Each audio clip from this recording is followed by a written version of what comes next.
All right, so Brian asked a pretty good question. He asked about rebalancing. So basically, he had I think he said 45 C fund, 45 S fund, 10% I. The C fund is the S&P 500.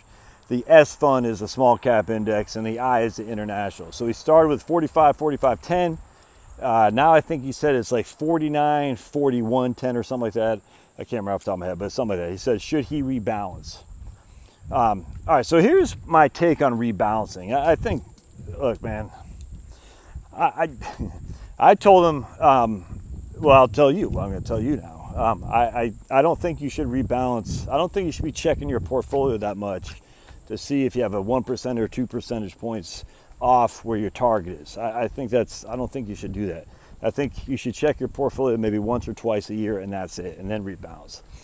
If the portfolio fluctuates in the interim, more power to it, man. It's just checking your portfolio too much makes you create habits that are not good for a long-term investor. And those habits are, I should do this, I should do that. Or even worse, so what happens is, oh man, you know something? Large caps are tearing up, small caps are getting dumped. I'm gonna move more to small caps, to large caps, because I want to take advantage of the market where it's at.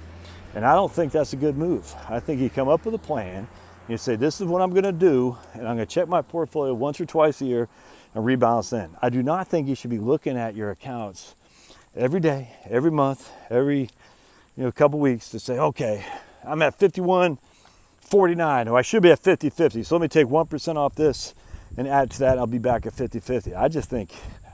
I think that creates bad behaviors, bad habits, where it's not just rebalancing, but then you start saying, something, tech stocks are really doing well. Maybe I should put more into a tech fund. That's not good investing, man. Remember, investing is long-term. You're looking for long-term profits. It is not short-term speculation. It's long-term. Where do I see my portfolio 5-10 years from now? I expect to see it 8% a year higher, or something like that. How do I get there?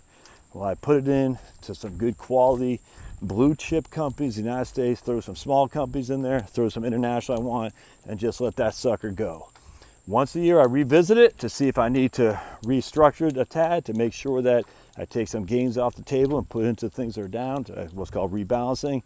Other than that, I don't think you should be doing anything. I don't think you should be looking at your portfolio at all other than once or twice a year. Hope this helps.